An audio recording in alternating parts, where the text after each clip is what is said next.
এখন বর্তমান যুব সমাজের উপর বেশি জোর দিয়ে একটু আলোচনা করি, এটা বয়স্ক বাবারা একটু কষ্ট পাবেন না। আর এমনি তো বৃদ্ধ আজকে কম আসছে, আজকে বুড়ো তো দেখিই না, মনে হয় দেশের বুড়ো সব মরিটুরি পরিষ্কার হয়ে গেছে, কম আইছে। ও আমার ছেলেটা বলছে যে বুড়ো সব এইবার হরি কথার জন্য ইয়াং হয়ে গেছে। বাহ, গৌর হরি বল। হ্যাঁ, যাক ভালো, এটা একটা উত্তম লক্ষণ। তো যাক, তাহলে আমাদের বেদে নেই পৃথিবীর এমন কোনো বস্তু নেই, যেদিকে যাবে সেদিক থেকেই সনাতনকে আশ্রয় করতেই হবে। কিন্তু এই সনাতনী জাতি এখন পথভ্রষ্ট হয়ে যাচ্ছে। এর কারণ কি? মূলত কারণ দুটো দিক। ভ্রমিতে ভ্রমিতে কোনো ভাগ্যবান জীব গুরু কৃষ্ণ প্রসাদে পায় ভক্তিলতা বীজ। আমার চোখ বুঝবে না, তাকিয়ে থাকবে। ভালো করে বসো, হাত পা গুটিয়ে বসবে না, ভালো করে আসন গেড়ে বসে তো। হ্যাঁ, চোখ বুঝলেই কিন্তু হরিবোল করে দেবো। তাহলে আমরা বিপদগামী হচ্ছি কেন? আমাদের সঙ্গ নেই, আমরা সঙ্গ করছি না তো। এখন আমরা সাধু সঙ্গ থেকে সকলেই বিরতি থাকি। শুধু হরিসভা মহোৎসবেই যত ধার্মিক এই ধর্মীয় অনুষ্ঠান করছি না, এটা হলো অনেকে ট্রেডিশন করার জন্য আর নিজের নাম যশ প্রতিষ্ঠার জন্য। শতকরা 99% লোক এটা করছে। ভাগবত দিচ্ছে 1 সপ্তাহ 15 দিন, কিন্তু দেখা গেল যিনি ভাগবত দিচ্ছেন তিনি একদিন একটা ভক্তকে প্রণাম করে না। কি বাবা, আছে কি না? নামযজ্ঞ দিয়েছে কমিটির লোক, তারা অফিসে বসে থাকে, সাদা সর্বক্ষণ ধান্দা, কে এসে 5000 মারবে 10,000 মারবে। কিন্তু আমি যে নামযজ্ঞ দিয়েছি, নাম হচ্ছে ওখানে গিয়ে যে একটু সাধুগুরু বৈষ্ণবের চরণধুলি মাখতে হবে, একটু হরিনাম নিজে বদনে করতে হবে। নামযজ্ঞ দেওয়ার চেয়ে 7 দিন নামযজ্ঞ দেওয়ার চেয়ে 1 মিনিট যদি নিজে নাম করা যায় তাহাতেই উত্তম।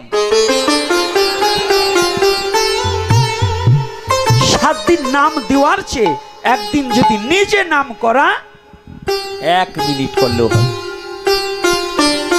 যদি বলেনি কেন? যে করছে তার হচ্ছে,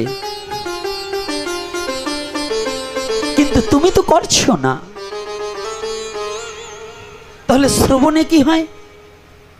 ভাগবতীয় কথা শ্রবণাম মঙ্গলম, কিন্তু নামের কথা মহাপ্রভু স্পষ্টভাবে বললেন, অপরাধ শূন্য হয়ে সদা লইবে নাম। আগে শাস্ত্র অবলোকন করতে হবে। মহাপ্রভু নির্দেশ দিলেন তুমি নাম করো। তুমি নাম করলে কি হবে? শুধু তুমি নয়, তোমার 10 ইন্দ্রিয় স্বরূপ তারাও নামের মাঝে ডুবে যাবে। এই যে করতালি দিয়ে নাম করা কেন? আগে সনাতন ধর্মের তত্ত্বটা অবগত হন। এই করতালি দেওয়ার মানে কি? নিত্য করে হরিনাম করার মানে কি? নিত্য করে হরিনাম করার মানে হচ্ছে, এটা মহাপ্রভু বললেন, জগৎজীব তুমি তো সাধনায় মনকে এত স্বল্প আয়ুর মধ্যে মনকে নিবিষ্ট করিতে পারিবে না। তবে তোমার জন্য কি জানো? যাতে তোমার দেহ মন জীবন জৈবন 10 ইন্দ্রিয় স্বরূপ আদি সকলে হরিনামে মগ্ন হতে পারে, এজন্য সংকীর্তন নাম প্রচার করলেন বিশ্ব চরাচরে। সংকীর্তন নামে করে কৃষ্ণ আরাধন, সেই সে মেধা পায় শ্রীকৃষ্ণ চরণ। এখন প্রতিটা জীবের এই যে আমাদের তাৎপর্যতা,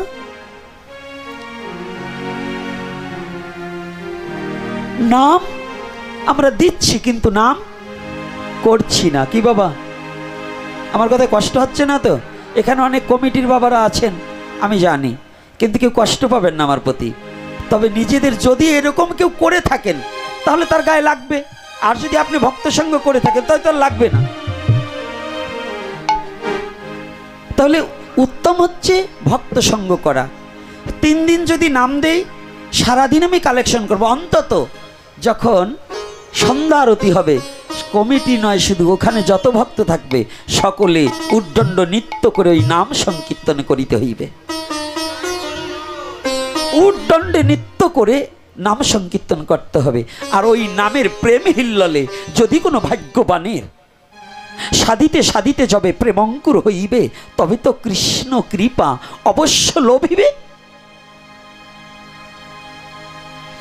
যদি সাধুসঙ্গ করিতে করিতে ওইভাবে ওই সাধুর পরশে, সাধুর চরণে গড়াগড়ি দিতে দিতে যদি নিজের মধ্য হৃদয় মাঝে যদি একটু প্রেমের হৃদয় হয়ে যায়, প্রেম হলে ভক্তি আসবে। আর ভক্তি আসলেই জীবের মুক্তির পথ খুঁজে পাবে। যতদিন পর্যন্ত ভক্তি না আসবে ততদিন পর্যন্ত যুক্তি দ্বারা, তর্ক দ্বারা, জ্ঞানের দ্বারা, অর্থের দ্বারা কোনোদিন জীবের মুক্তি সম্ভব নয়। এ দ্বারা কখনো মুক্তি হয় না। আমি 1 মাস ব্যাপী নামযজ্ঞ দিলাম, 1 মাস ব্যাপী ভাগবত দিলাম, তাতে মুক্তি হবে না যদি আমার প্রেম আর ভক্তি না থাকে। তাহলে মূল কি? মুক্তির মূল কি? প্রেম আর ভক্তি। যেমন মা যশোমতী কৃষ্ণকে বেঁধেছেন, কি দিয়ে বেঁধেছেন? মিথ্যা কথা। যে অনন্ত কোটি ব্রহ্মাণ্ডের মহাপরিচালক মহানায়ক যিনি, তাকে একটা পাটের রশি দিয়ে তাকে বেঁধে রাখার মতো যোগ্যতা কি যশোদার আছে? যশোদা জীবনেও পারতেন না। তো যশোদা ওই পাটের রশি দিয়ে বাঁধেনি।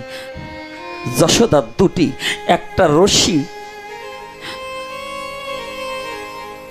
রশি পাকাতে যেমন 2টো আলের প্রয়োজন, তা না হলে একটা রশি হয় না। ঠিক আমার ভগবানকে হৃদয়ে মাঝে বেঁধে রাখতে হলে প্রেম ভক্তি 2টি আল দিয়ে একটা রশি ছাড়া কখনো ভগবানকে বাঁধা যায় না। হরি বল, হরি বল। এই মা যশোমতী কেমন পুত্র? পুত্র জ্ঞানে সবাই জানে যে মা যশোমতীর পুত্র, কিন্তু মা যশোমতী পুত্র জ্ঞানে নয়। আপনারা জানেন কৃষ্ণকে প্রণাম পর্যন্ত করতেন। কৃষ্ণকে প্রণাম পর্যন্ত করেছে মা যশোমতী। কবে, কোন দিন? ছোট্ট একটু এখানে লীলা করে তারপরে অন্য জায়গায় যাচ্ছি। এখানে অল্প একটু কথা ছোট্ট পরিসরে বলবো, তারপরে যাব। একদিন মা যশোমতী চঞ্চল গোপালকে একটু ভাবনাটা একটু ভাববেন। গীতায় যে কৃষ্ণ সে অর্জুনকে বলছে তোমার চঞ্চল মনকে স্থির করো, সেই কৃষ্ণ বাল্য লীলায় মা যশোদার কাছে চঞ্চল। বুঝতে পারেন? অর্জুনকে বলছে তোমার মনটা বাতাসের চেয়ে দ্রুতগামী বেশি, তুমি যোগ্যাভ্যাস করো। আর সেই কৃষ্ণ মায়ের কাছে চঞ্চল। সবাই জানে গোকুল নগরে যশোদার পুত্রের মতো এত চঞ্চল পুত্র আর কেউ নেই, কারোরই নেই।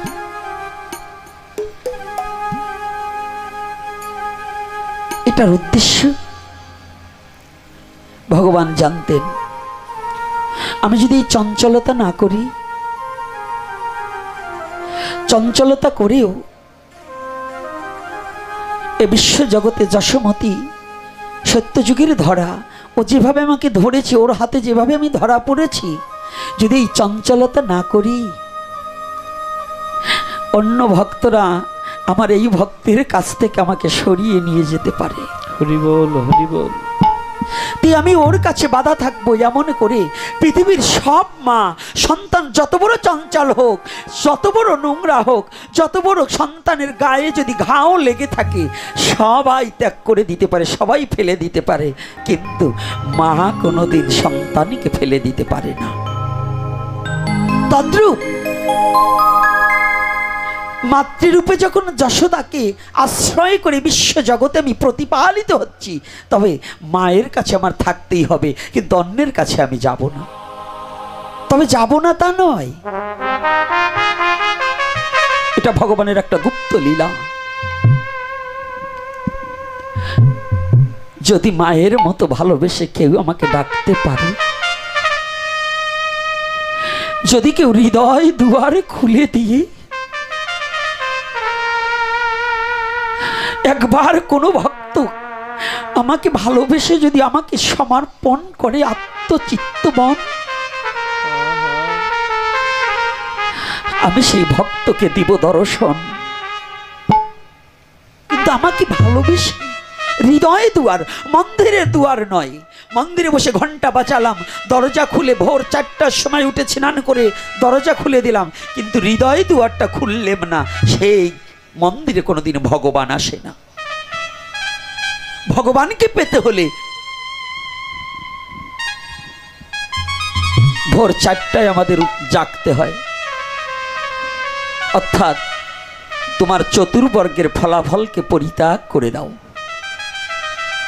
4টে মানে তোমার চতুর্বর্গের ফলাফল। যারা শুদ্ধ কৃষ্ণ ভক্ত, ধর্ম অর্থ মোক্ষ কাম, এই চতুর্বর্গের ফলাফল তারা চাই না কখনো। তারা একমাত্র গোবিন্দ চরণ ভিন্ন আর বিশ্ব জগতে কিছু চাই না। কৃষ্ণ চরণে বিনে তাদের আর কিছু চাওয়া পাওয়ার বাসনা থাকে না। যশোমতী চঞ্চল গোপালকে কার কাছে রেখে যাবে? কে আমার গোপালকে দেখে রাখবে? সবাই জানে চঞ্চল, তো সবাই বলছে দিদি তুই যমুনাতে স্নান করতে যাবি, তোর গোপালকে সাথে নিয়ে যা। যেদিন গোপাল হামাগুড়ি দিয়ে মৃত্তিকা ভক্ষণ করেছিল, গোপালকে মা যখন জিজ্ঞাসা করেছিল, এই রাক্ষস ছিলে, তুই কত খাবি? তোর বাবার নবলক্ষ ধেনু ঘির সার নবনী এত খাওয়াচ্ছি, তাতে তোর পেট ভরছি না, তুই মৃত্তিকা খাচ্ছিস, তোর হায়ের মধ্যে কি আছে রে? সেদিন ভগবান গোপাল মাকে বিশ্ব ব্রহ্মাণ্ড দেখিয়েছিলেন। হাঁ করে বিশ্ব ব্রহ্মাণ্ড মা দেখেছিলেন। গোপালের মুখ গহ্বরে অনন্ত কোটি ব্রহ্মাণ্ড বিরাজমান করছে। হতভম্ব হয়ে গেছে, একই একই একই আমার গোপাল, আমার পুত্র না অন্য কেউ। সাথে সাথে গোপাল মনে মনে চিন্তা করলেন, মাকে যদি আমি মায়ার দ্বারা আবৃত না করি, তাহলে তো মা আমাকে পুত্র হিসাবে ভালোবাসবে না।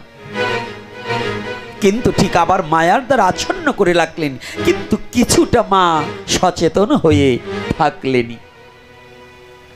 আজকে কি করেছি? যমুনা পুলিনে স্নান করবার নিমিত্তে মা যশোমতী গোপালকে নিয়ে গিয়েছে।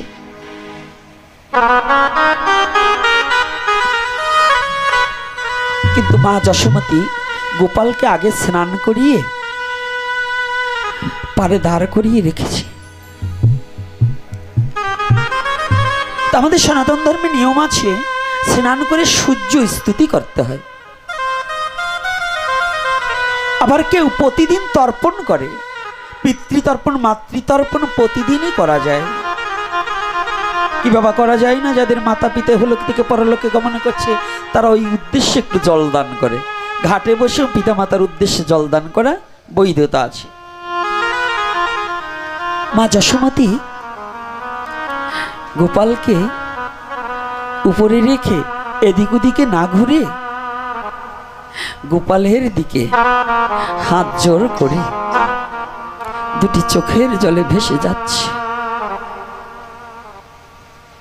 গোপাল, জগতে কেউ না জানুক, আমি জানি তুই কে। আমি জানি আমি তোকে বেশি দিন কাছে রাখতে পারবো না। ও গোপাল, সন্তানের যদি কিছু হয়, যত দূরে থাকুক না কেন, সন্তানের যদি কোনো শরীর খারাপ হোক আর যাহা কিছু হোক, পৃথিবীর সবাই জানার আগে আগে মায়ের অন্তরে সাড়া দিয়ে দেয়। মা বলে দিতে পারে নিশ্চয়ই আমার কোনো বিপদ আছে, আমার সন্তানের কিছু না কিছু একটা হয়েছে। দেখবেন মা চঞ্চল হয়ে যায়, মা ঘরে থাকতে পারে না।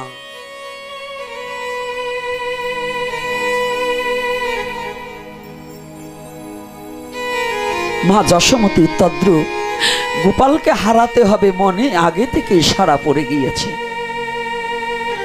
কারণ মা যশোমতী ভাবছে গোপাল তো আমার নয়, আমি সেদিন গোপালের মুখের মধ্যে যা দেখেছিলাম, যদি সেটা সত্য হয়, তাহলে এই গোপাল যে অনন্ত কোটি ব্রহ্মাণ্ডের গোপাল, গোপাল যে ভক্তের গোপাল, ভক্তের ভগবান, গোপালকে যে ডাকবে সে যে তার হয়ে যাবে।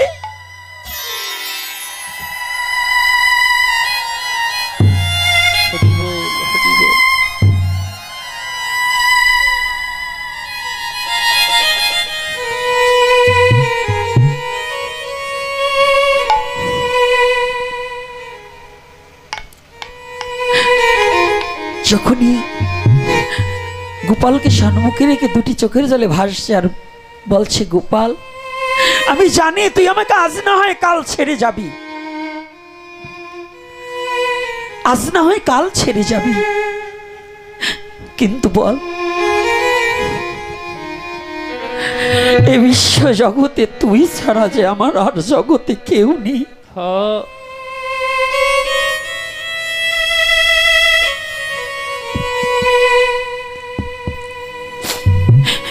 গোপাল রে, এ বিশ্ব জগতে আমি ছাড়া তোর শত শত ভক্তজন আছে, তোকে ভালোবেসে ডাকলে পরে তুই তার হয়ে যাবি। এ বিশ্ব জগতে আমি ছাড়া তোর কতজন আপনজন আছে, কিন্তু তুই ছাড়া যে বিশ্ব জগতে আমার আর কেউ নেই।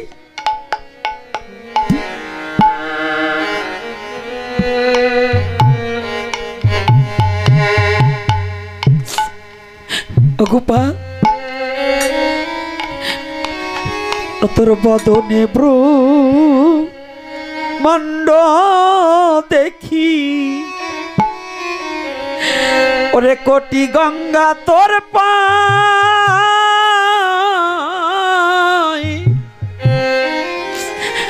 ওরে কোন দিন যেন দিবি থাকি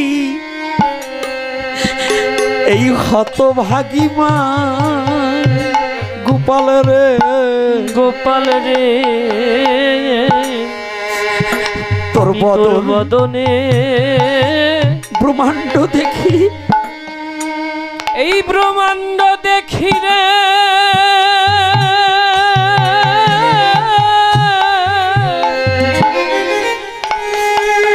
কোটি গঙ্গা তোর পায়, দেখি কোটি গঙ্গা তোর পায়,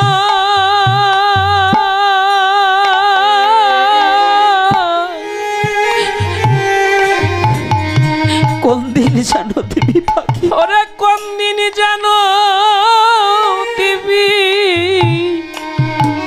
ওরে দিবি ফাঁকি এই হতভাগী মা। গোপাল রে, তোর বদনে ওরে ব্রহ্মাণ্ড দেখি,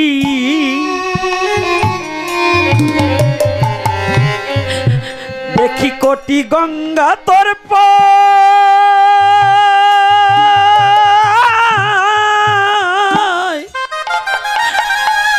ওরে কোটি গঙ্গা তোর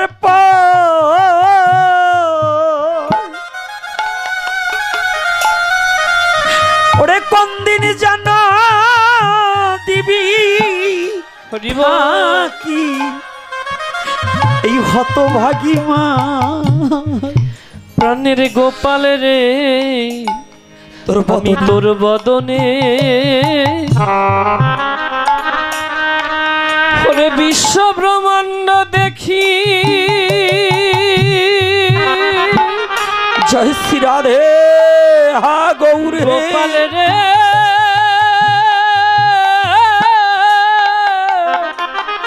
ওরে কোটি গঙ্গা তোর পায়, দেখি কোটি গঙ্গা তোর পায়,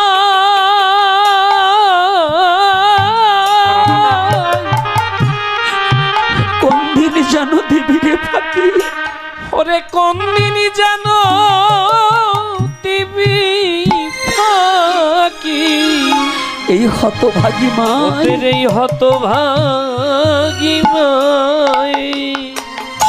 ওরে সেদিন আমি কেঁদে কেঁদে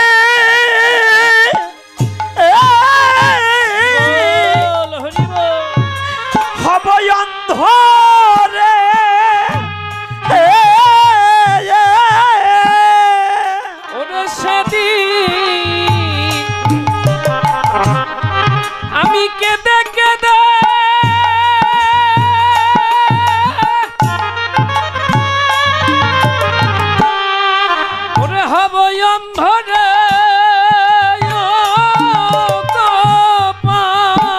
ওরে সেদিন বুঝি পাব না তোমায়,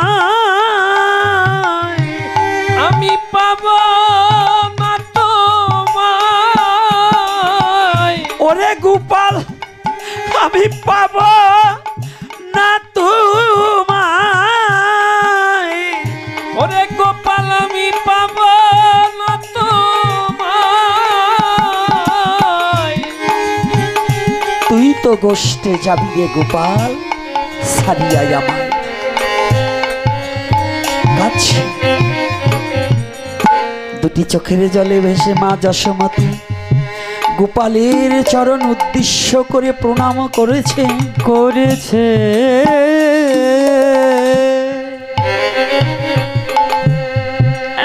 এক গোকুল নগরের নাগরী এসে বলছে যশোদে, যশোদে যশোদে তুই পূর্ব মুখে কিংবা উত্তর মুখে যদি স্তুতি না করে, এখন সূর্যদেবকে স্তুতি না করে তোর গোপালের সম্মুখে স্তুতি করছিস কেন? হ্যাঁ, সূর্য নারায়ণের দিকে তুই স্তুতি করছিস না?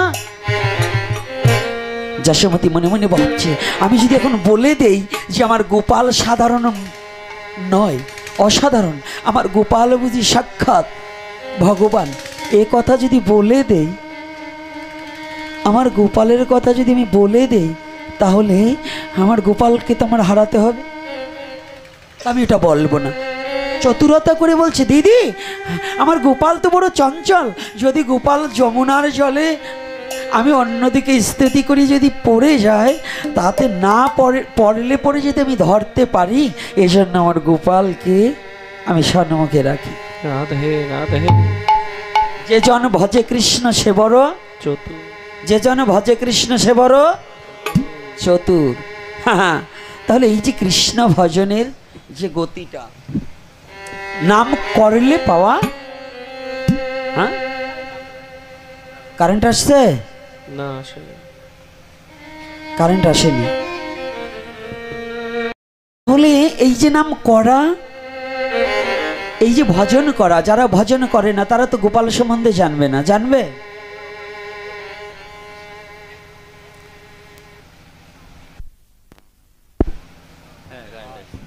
জয় শ্রী রাধে, জয় নিতাই, ভাগ্য ভালো। আজকে দেখুন, ভ্রমিতে ভ্রমিতে কোনো ভাগ্যবান জীব, যে কথাটা বলছি, তাহলে যশোমতীকে এক জন্মে গোপালকে পেয়েছে না, তাহলে কি দিয়ে পেয়েছে?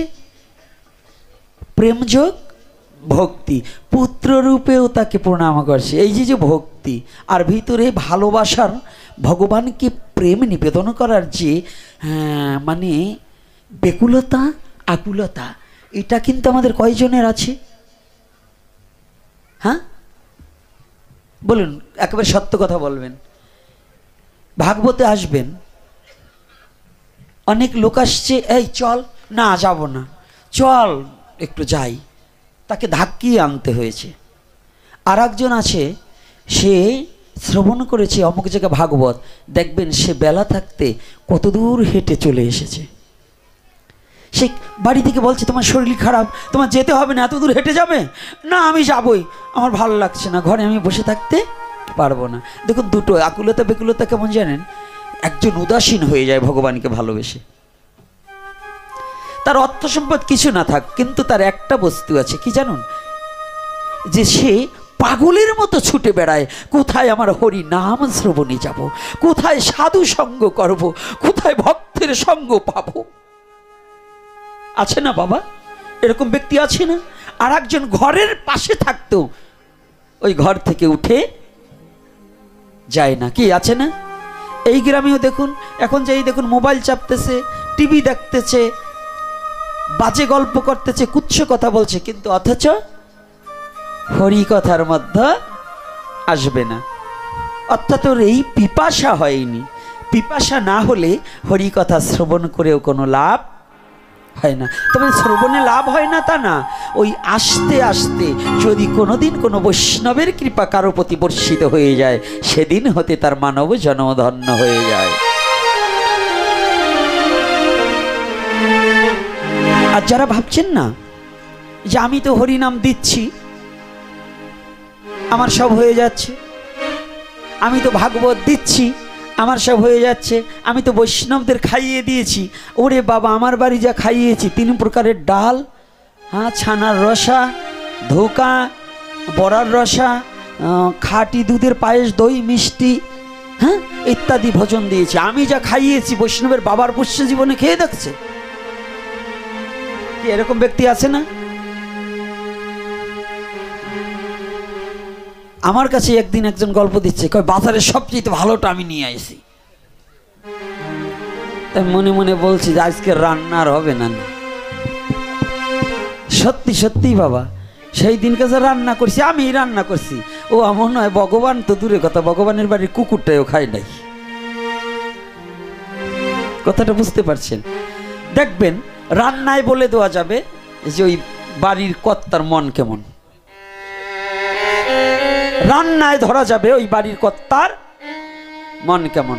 যদি মনে বিন্দুমাত্র অহংকার রেখে বৈষ্ণব সেবা দেয়, সেই বৈষ্ণব সেবার প্রসাদ কখনো ভক্তের মুখে ভালো লাগবে না। তেল ছাড়া, ঝাল ছাড়া, লবণ ছাড়া হলেও সেখানে যদি উদারতা থাকে, প্রেম থাকে, যদি ভালোবাসা থাকবে, দেখবেন ভগবান ভক্তের জিহ্বায় এমন স্বাদ সৃষ্টি করে দেবে, শুধু আলু সিদ্ধ অন্ন তাও অমৃতের মতো আস্বাদন করে পেট পরিপূর্ণ হয়ে যাবে। কারণ কি জানেন? বিদুরের বাড়ির খুদ অন্ন আর যুধিষ্ঠিরের বাড়ির রাজ অন্ন তাও কিন্তু এক। শ্রীকৃষ্ণ, যুধিষ্ঠির না, হ্যাঁ, দুর্যোধনের বাড়ি, দুর্যোধনের বাড়ির রাজপ্রাসাদের রাজ অন্ন আর বিদুরের বাড়ির কি, হ্যাঁ, কায়দা আছে না? এই জন্য টাকা থাকলেই বৈষ্ণব সেবা দেওয়া, আর টাকা থাকলেই ভক্ত চেনা, অহংকার থাকলে হয় না। তো এই যে অহংকারীর অহংকার চূর্ণ করার জন্য এবং ভক্তের কৃপা ছাড়া জীব জগৎ কখনো ভগবানের কৃপা আগে ঘটে না। আগে কার কৃপা? ভক্তের। আগে কার কৃপা? আচ্ছা, গাড়ি আগে না রাস্তা আগে? হ্যাঁ, রাধে রাধে। এটার নাম সনাতন ধর্ম। এটার নাম কি ধর্ম? সনাতন মানে কি? চিরন্তন আর চিরনূতন। এটা কোনোদিন পুরানো হবে না। আরে অত ডইলে কি করব? ডরলাম তো সারা জীবন, কেউ তার তো এইবার না বললে পারি না। দেখুন যে কথাটা বলছি, তাহলে সনাতন ধর্মের নাম চিরনূতন, যাহা কোনোদিন পুরাতন হয় না। আর একটা কথা বলছি, গাড়ি আগে না রাস্তা আগে, মানে রোড আগে। তাহলে আগে রোড, তারপরে গাড়ি। তো তদ্রূপ আগে ভক্ত, তারপরে ভগবান। রোড হচ্ছে ভগবান আসার, রোড হচ্ছে ভক্ত। যতদিন পর্যন্ত যেখানে ভক্ত না আসে সেখানে কোনোদিন ভগবান আসে না। হরি বল, হরি বল। দেখুন প্রত্যেকটা লীলায় ভক্ত ছাড়া ভগবান কোথাও গিয়েছে? হ্যাঁ, সনাতন ধর্মের যত ভগবানের লীলা, প্রত্যেকটা লীলায় দেখবেন আগে ভক্ত, তারপরে ভগবান। যেমন প্রহ্লাদ ছিল বিধায়, হিরণ্যকশ্যপুর পুত্র ছিল বিধায় ভগবান নৃসিংহদেব আবির্ভূত হয়েছে। রাধে রাধে। হ্যাঁ, এই যে জিনিসটা, এটা বোঝার মতো যোগ্যতা থাকতে হবে না? যোগ্যতা থাকতে হবে কি না? এখন অর্জুনের মতো যদি মনে করেন আমি বড় যুদ্ধ, কাজ হবে? তো ভগবান একটু ছল করে রক্ষা করে। অর্জুন কুরুক্ষেত্রের যুদ্ধের আগে, যুদ্ধ তখন শুরু হয়নি, যুদ্ধ লেগে মানে যুদ্ধ করবে এর একটা আগে, কিন্তু যুদ্ধ করতে হলে দুই পক্ষের মধ্যে কথোপকথন, দিন দিয়ে যুদ্ধ হতো। আর এই এখন তো চূড়াই যুদ্ধ, কারে কে অন্ধকারে মারতে পারে।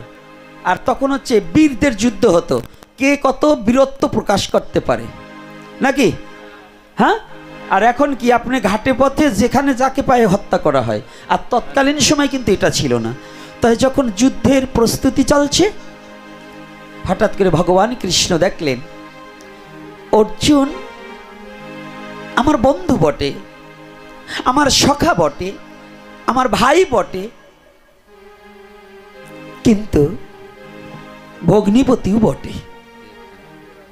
তবে 3-4টা সম্পর্ক থাকলে কি হবে? কিন্তু অর্জুনের সব আছে, একটা জিনিস নাই। বলুন, নররূপে, যেখানে গীতায় বলছে ভগবান নররূপে আমি অর্জুন, বলছে কিনা? বাবা যারা গীতা অধ্যয়ন করেন এটা বলছে ভগবান, তো নররূপে আমি অর্জুন। আর সেই অর্জুনের সব আছে, একটা বস্তু নাই। ভগবান কৃষ্ণ চিন্তিত হয়ে গেলেন, যুদ্ধে সবাইকে রক্ষা করতে পারবো, কিন্তু অর্জুনের যে জিনিসটা নাই, ওই জিনিস ছাড়া অর্জুনকে আমি রক্ষা করতে পারবো না। আমি ভগবান হলেও রক্ষা করতে পারবো না। ভগবান চিন্তিত। আর এদিকে অর্জুন মনে মনে চিন্তা করছে, আমি একা একটা মহারথী, আমি একাই একটা মহারথী। ভগবান মনে মনে চিন্তা করছে, অর্জুন তুমি যা চিন্তা করছো তা না, মহারথী হলে কি হবে, তোমার চেয়ে বীর কখনো ওই বিপক্ষে কম নাই। তোমার মতো অর্জুনকে সপ্তবার গিলে খাওয়ার মতো যোগ্যতা তোমারই গুরু দ্রোণাচার্যের আছে। মহামহিম ভীষ্ম কম নয়, তাহার চেয়ে ভীষ্মর চেয়েও বড় যুদ্ধ হচ্ছে কর্ণ। আপনি জানেন যে কুরুক্ষেত্রের রণাঙ্গনে সবচেয়ে অস্ত্রের কলা কৌশলবিদ দ্রোণাচার্যের চেয়েও ভীষ্মর চেয়েও শ্রেষ্ঠত্ব ছিলেন কর্ণ।